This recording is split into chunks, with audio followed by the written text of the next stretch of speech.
పాత చందమామలోని కథ కురూపి రాజకుమార్తె. ఒక గ్రామంలో ఒక రైతు ఉండేవాడు. ఆ రైతుకు 3 కొడుకులు. వాళ్ళకి యుక్త వయసు రాగానే రైతు, మీరు ఒక్కొక్కరే దేశం మీదకి వెళ్ళి డబ్బు సంపాదించుకుని మీకు నచ్చిన కన్యను పెళ్ళాడి తిరిగి రండి. నాకున్న ఆస్తి పంచుకుంటే మీకేమీ రాదు. ఆస్తి లేని మీకు పిల్లల్ని ఎవరిస్తారు అన్నాడు. తండ్రి చెప్పిన ప్రకారం పెద్దవాడు మొట్టమొదట దేశాటనకు బయలుదేరాడు. తండ్రి వాడికి దారి ఖర్చులకు కొంత డబ్బు ఇచ్చాడు. తల్లి వాడికి దారిలో తినడానికి ఆహారం మూటకట్టి ఇచ్చింది. పెద్దవాడు ప్రయాణమై వెళుతుండగా దారిలో ఒక మనిషి కనిపించి తనతో జూదం ఆడమన్నాడు. జూదం ఆడి డబ్బు సంపాదిస్తే తాను బయలుదేరిన పని సగం పూర్తవుతుందని, డబ్బు సంపాదించుకున్నాక చక్కని కన్యను సులువుగా పెళ్ళాడవచ్చునని పెద్దవాడు ఆశపడి ఆ జూదగాడితో ఆడడానికి ఒప్పుకున్నాడు. అయితే జూదంలో పెద్దవాడు తన దగ్గర ఉన్న డబ్బంతా పోగొట్టుకున్నాడు. చేసేది లేక వాడు మధ్యాహ్నం వేళకు ఒక చెరువుగట్టు చేరి అక్కడ భోజనం చేద్దామని కూర్చున్నాడు. పెద్దవాడు తన ఆహారం మూట విప్పుతుండగా ఎవరో స్త్రీ అతని దగ్గరికి వచ్చి, ఆకలిగా ఉంది, నాకు కూడా కొంచెం తిండి పెడతావా అని అడిగింది. ఆమె వికారంగా ఉంది. సరే కూర్చో అన్నాడు పెద్దవాడు. ఇద్దరు కూర్చుని తిండి తినేటప్పుడు, నువ్వెవరు, ఏం పని మీద బయలుదేరావు, ఎక్కడికి పోతున్నావు అని ఆ స్త్రీ అడిగింది.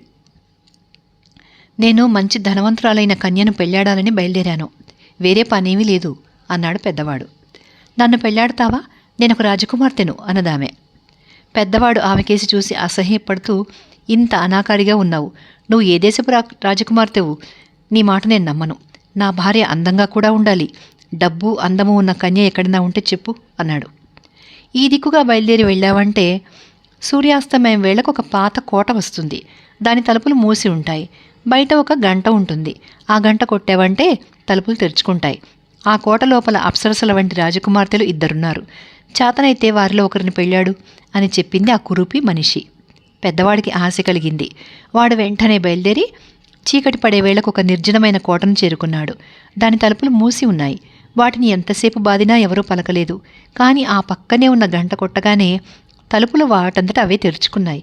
పెద్దవాడు లోపలికి వెళ్ళాడు. లోపల కూడా నరసంచారం లేదు. కానీ ఒక విశాలమైన సావడిలో అనేక శిలాప్రతిమలు ఉన్నాయి. అవి స్త్రీలవి, పురుషులవిను.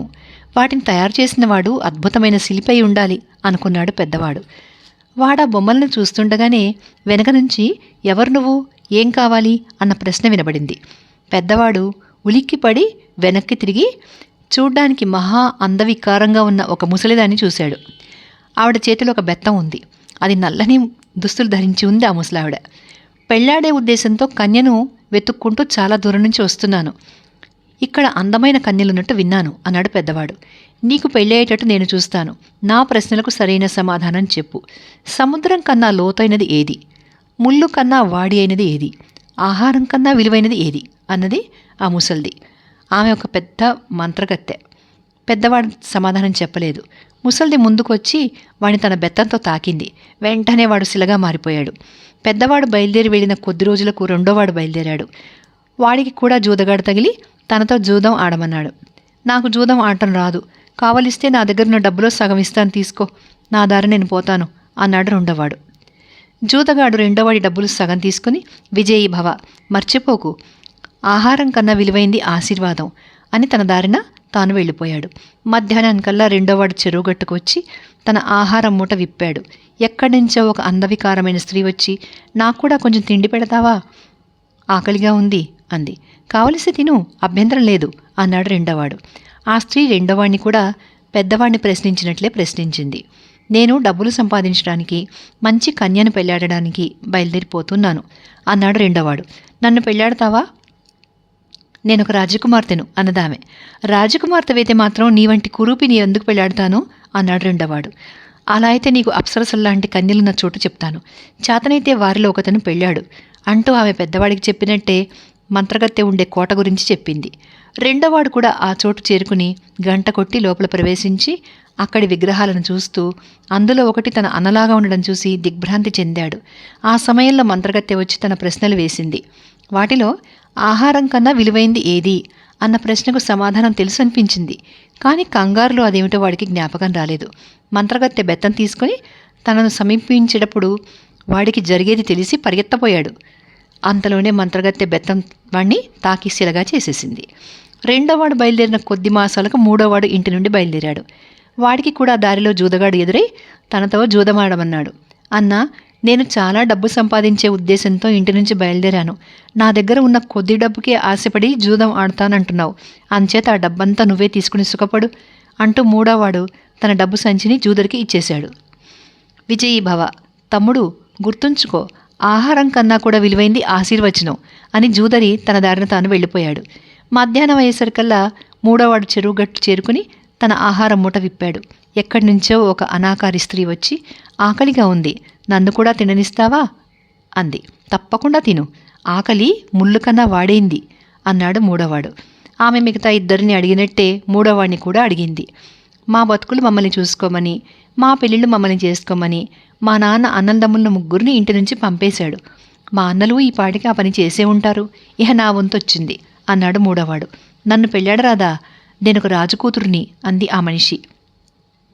ఒక రాజకుమార్తె నన్ను పెళ్ళాడగోరితే నేను కాదంటానా? తప్పక పెళ్ళాడతాను. నన్ను మీ ఇంటికి తీసుకుపో, మీ వాళ్ళతో మాట్లాడతాను అన్నాడు మూడోవాడు. మా వాళ్ళు ప్రస్తుతం ఒక పాడుబడిన కోటలో ఉన్నారు. నువ్వు అక్కడికి ముందుగా వెళ్ళి వాళ్లను ఆ కోటలో నుంచి బయటకు తీసుకురా.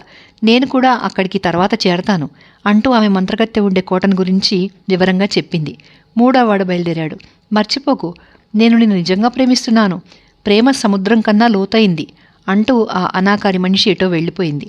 మూడోవాడు కోట చేరుకుని గంట కొట్టి కోటలో ప్రవేశించి లోపల ఉన్న విగ్రహాలలో తన అన్నలిద్దరినీ గుర్తించి చాలా బాధపడ్డాడు. ఇంతలో మంత్రగత్తె వచ్చి, ఎవరు నువ్వు, ఇక్కడికి ఎందుకు వచ్చావు అని అడిగింది. పెళ్లి పని మీద వచ్చాను అన్నాడు మూడోవాడు. నీకు పెళ్లి నేను చేస్తాను, నేను అడిగిన ప్రశ్నలకు సమాధానం చెప్పు అని 3 ప్రశ్నలు వేసింది మంత్రగత్తె. సముద్రం కన్నా లోతైనది ప్రేమ, ముళ్ళు కన్నా వాడి అయింది ఆకలి, ఆహారం కన్నా విలువైంది ఆశీర్వాదం అన్నాడు మూడోవాడు. బేష్, అలా అయితే నన్ను పెళ్ళాడు అన్నది ముసలి మంత్రగత్తె. తప్పక పెళ్ళాడతాను, అగ్నిసాక్షిగా పెళ్ళాడతాను, ఏర్పాటు చెయ్యి అన్నాడు మూడోవాడు.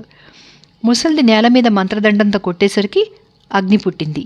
నీ చెయ్యి ఇలాతే, మనం అగ్ని చుట్టూ 7 సార్లు ప్రదక్షిణం చేయాలి అంటూ మూడోవాడు తన ఎడమ చేత్తో ఆమె కుడి చేతిని అందుకోబోయి ఆమె చేతిలోని బెత్తాన్ని లాగేసి దాన్ని విరిచి మంటలో వేశాడు. మరుక్షణమే మంత్రగత్తె పెద్ద కేకపెట్టి విరుచుకు పడిపోయింది. ఆమె ప్రాణాలు విడుస్తుండగానే శిలాప్రతిమలన్నీ మనుషులుగా మారాయి. అదే సమయంలో ఒక గొప్ప సౌందర్యవతి లోపలికి వచ్చింది. ఆమె తన తల్లిదండ్రులను 2 అక్కలను కలుసుకుని కౌగిలించుకుంది. అందరూ ఆనంద బాష్పాలు రాల్చారు. ఈ లోపల మూడోవాడు తన అన్నలను కలుసుకున్నాడు. లోపలికి వచ్చిన సుందరి తన వాళ్లను మూడోవాడి దగ్గరకు తీసుకువచ్చి, ఇతనే మనందరినీ కాపాడినవాడు, నేను ఇతన్నే పెళ్ళాడబోతున్నాను అంది.